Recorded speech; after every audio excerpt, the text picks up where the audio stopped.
Bersama saya, Mas Romalak dalam rentasan berita edisi 1447. Antara paparan utama, anjing kurap kini menggigit.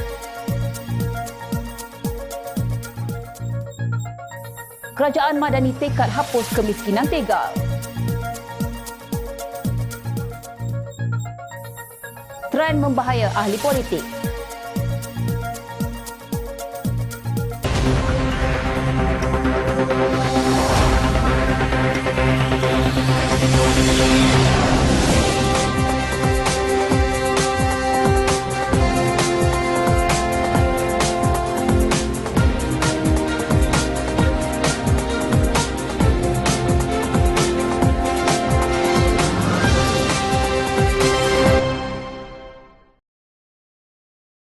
Assalamualaikum dan salam sejahtera. Parti Ikatan Demokratik Malaysia Muda yang mempunyai seorang ahli Dewan Undangan Negeri Adun di Johor mengesahkan tidak lagi berada bersama Pakatan Harapan PH di Blok Pengimbang Kerajaan. Timbalan Presiden Muda Amirah Aisyah Abdul Aziz berkata, keputusan tersebut adalah selari seperti yang ditetapkan Presidennya Syed Saddiq Syed Abdul Rahman Ahad lalu bahawa parti itu tidak lagi bersama PHBN dalam Kerajaan Perpaduan. Jelasnya yang merupakan Adun Puteri Wangsa sebagai wakil muda di Johor, beliau tidak lagi akan berkongsi blok yang sama dengan PH ataupun BN. Apa maksudnya untuk kedudukan kerusi Puteri Wangsa? Bagi Dewan Undangan Negeri Dun Johor, kedudukan sebelum ini untuk PH dan muda adalah di Blok Pengimbang Kerajaan. Maka, sebagai timbalan Presiden Muda, kini saya juga bersama-sama dengan keputusan parti untuk keluar dari kumpulan blok PH dan BN. Ini sejajar dengan aspirasi untuk mengekalkan prinsip politik yang telah saya dan muda bawa sejak pilihan raya negeri PRN Johor 2022 yang lepas, katanya dalam kenyataan semalam. Walaupun tidak lagi bersama PH, Amirah berkata negeri dan penduduk Dun Puteri Wangsa tetap menjadi keutamaan walau apapun cabaran atau ujian yang akan dihadapi selepas ini. Beliau kononnya akan menggalas mandat yang diberikan rakyat kepadanya kepada PRN Johor lalu sehingga pilihan raya akan datang. Saya percaya politik baru menuntut setiap satu wakil untuk mengambil tanggungjawab yang dihulur dari rakyat dan pengundi. Keputusan yang muda lakukan ini adalah bertujuan untuk terus melindungi amanah tersebut, katanya lagi. Sebelum ini, wakil tunggal muda di Dun Johor itu diberi kata dua sama ada menyertai amanah atau mengusungkan kerusinya itu. Timbalan Pengerusi PH Johor, Aminul Huda Hassan berkata, ini kerana kerusi Dun Wangsa Puteri yang disandang Timbalan Presiden Muda itu adalah milik amanah. Amirah Aisyah, Timbalan Presiden Muda, kena ingat kerusi itu adalah ihsan daripada amanah yang kita beri pada PRN Johor. Jadi, dia ada dua pilihan, sama ada keluar dari muda sertai amanah ataupun pulangkan semula kerusi Dun Puteri Wangsa kepada amanah dan letak jawatan.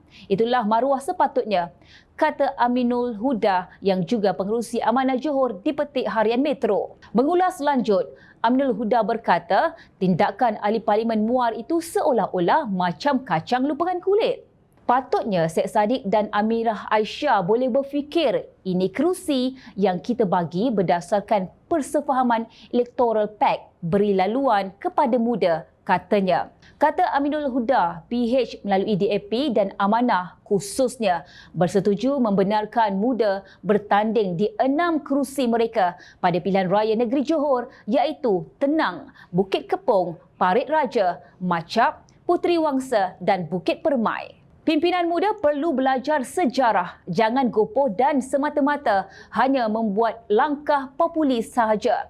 Ingat kembali bagaimana mereka peroleh kemenangan di Puteri Wangsa. PH yang bagi laluan berdasarkan kepada Pakatan Pilihan Raya, tetapi sekarang mereka mengkhianati kami selepas tarik sokongan kepada Kerajaan Perpaduan, katanya lagi.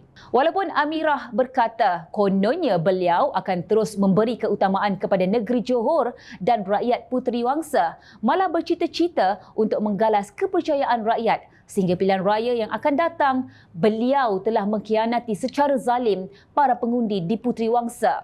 Untuk makluman, Amira dan Syed Saddiq, kerusi Puteri Wangsa diserahkan kepada amanah melalui rundingan yang dijalankan dalam kalangan pemimpin parti komponen gabungan Pakatan Harapan. Bagaimanapun, melalui rundingan berasingan yang dilakukan amanah serta DAP, mereka mencapai persetujuan untuk menyerahkan kerusi tersebut kepada muda bersama 5 kerusi lain atas semangat setikawan. Anda tahu hakikat dan sejarah itu? Cuma anda berdua memang biadab dan tidak tahu diri. Anjing tersepit telah menggigit tangan yang melepaskannya. Perbalahan serta pertikaian yang berlaku pada Februari 2022 antara PKR, DAP dan Amanah ketika menyerahkan kerusi kepada calon muda tidak berbaloi, malah dilihat sebagai satu pengkhianatan yang nyata. Atau lebih mudah bahasanya, muda memang jenis budak poyo hingusan yang tidak kenang budi. Pulangkan kerusi Puteri Wangsa kala betul bermaruah. Perdana Menteri Datuk Seri Anwar Ibrahim mengumumkan sejumlah 1.5 bilion ringgit diluluskan untuk menggerakkan program dan projek yang mampu mencana pendapatan bagi golongan sasar dalam menjamin kesejahteraan rakyat. Beliau berkata, demi menjamin kesejahteraan rakyat secara keseluruhannya, kerajaan berikrar untuk menoktakan kemiskinan tegar pada tahun ini juga tanpa mengira etnik maupun keberadaan mereka di bandar, desa dan pendalaman. Langkah segera akan diambil untuk membasmi kemiskinan dengan memperkasa golongan rentan melalui perwujudan pelbagai peluang pekerjaan dan pengukuhan perlindungan sosial. Sehingga 15 Ogos 2023, kerajaan masih bertungkus lumus menyelamatkan hampir 114,000 keluarga miskin tegar daripada cengkaman kemiskinan, katanya ketika membentangkan kajian separuh penggal KSP Rancangan Malaysia ke-12 RMK-12 di Dewan Rakyat. Perdana Menteri berkata, kerajaan juga telah meluncurkan inisiatif pendapatan rakyat IPR, suatu inisiatif serampang dua mata yang menumpukan kepada pendapatan isi rumah dan penyelesaian isu struktur ekonomi, di mana sehingga 31 Ogos lalu sebanyak 106,492 permohonan telah diterima untuk menyertai program IPR. Selain itu, program akan diteliti oleh Amanah Ikhtiar Pertubuhan Kemasyarakatan Rakyat Pekemas,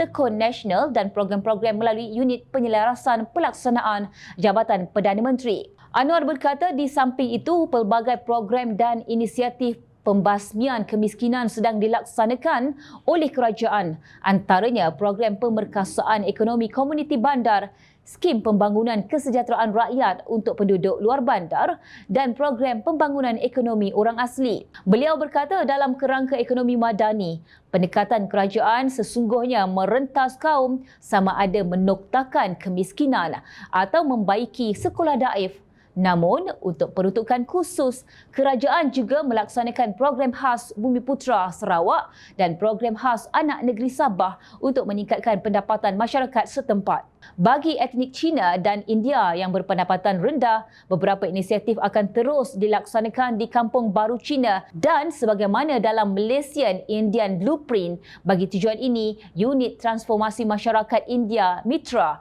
akan diperkasukan untuk menyokong pembangunan sosioekonomi masyarakat India secara lebih terselaras, katanya dipetik bernama. Beliau berkata kerajaan juga akan memperkukuhkan penyediaan perlindungan sosial kepada rakyat melalui reformasi perlindungan sosial yang sedang dikaji untuk menambah baik kecekapan dan keberkesanaan sistem perlindungan sosial. Perdana Menteri berkata bantuan tunai dan program rahmah akan diteruskan dan ditambah baik bagi memastikan jaringan keselamatan sosial terus ditingkatkan. Menerusi gagasan Malaysia Madani, kerajaan berhasrat untuk menjamin kesejahteraan rakyat dalam pengertian yang lebih syumul dan tidak hanya bertumpu kepada aspek ekonomi dan pendapatan rakyat semata-mata, malah mencakupi sesi kesejahteraan yang lebih menyeluruh untuk mengangkat darjat hidup rakyat. Ini termasuklah aspek kerohanian, kesihatan, perumahan, perpaduan sosial dan pemerkasaan masyarakat madani. Anwar berkata kerajaan juga prihatin terhadap pembangunan kerohanian rakyat serta sentiasa istiqomah mendukung usaha-usaha yang mampu memugar keinsafan dan membangunkan sasiah terpuji. Kerajaan juga proaktif menganjurkan wacana keagamaan di tanah air bersama-sama para ulama dan ilmuwan tersohor, katanya. Perdana Menteri berkata melalui anjakan utama pembudayaan masyarakat madani, pembentukan masyarakat madani akan dilaksanakan berlandaskan fahaman maqasid syariah, prinsip akhlak dan kerohanian yang mencakupi usaha menerapkan nilai insaniah dan asasiah dalam perkhidmatan awam dan sektor pendidikan serta institusi pendidikan sosial. Beliau berkata semua program dan latihan yang dianjurkan akan memastikan kefahaman asas tentang Islam bagi umat Islam dan menekankan aspek nilai, budaya dan akhlak bagi rakyat keseluruhannya. Rakyat percaya bahawa Kerajaan Perpaduan telah membuktikan kesungguhan dalam usaha untuk meningkatkan kesejahteraan rakyat selaras dengan agenda Malaysia Madani yang diperkenalkan. Terima kasih Perdana Menteri dan pasukannya yang bijaksana. Semoga Malaysia akan terus maju menuju kegemilangan. Kelihatannya sikap setengah pemimpin politik di negara ini yang berani mengeluarkan fatwa secara tidak bertanggungjawab sejak akhir-akhir ini merupakan satu trend yang amat berbahaya. Sultan Selangor Sultan Sharifuddin Idris Shah bertitah tindakan berkenaan seandainya dibenarkan berterusan boleh membuahkan kebencian yang mendalam sehingga mencetuskan perang saudara yang berlarutan. Beta tidak sanggup melihat rakyat berpecah belah oleh tindak tanduk sesetengah pemimpin politik yang tidak bertanggungjawab ini. Beta juga menyeru janganlah agama diperalatkan bagi meraih sokongan kerana rakyat akan menjadi mangsa kepada perbalahan orang-orang politik yang menunggang agama demi kepentingan diri. Titah baginda dalam satu kenyataan semalam. Sultan Sharifuddin juga menyeru pihak polis agar mengambil tindakan yang proaktif di dalam menyiasat dan mengambil tindakan terhadap mereka yang membangkitkan isu-isu sensitif yang melibatkan agama, kaum dan kedudukan Raja-Raja Melayu. Ini supaya menjadi satu pengajaran dan ketakutan kepada mereka yang berhasrat melakukan perkara yang sama di masa hadapan. Di negara ini, titah baginda, fatwa hanya boleh dikeluarkan Jawatan Kuasa Fatwa Negeri atau Mufti setelah mendapat perkenan Raja atau Sultan setiap negeri yang mengeluarkan fatwa itu.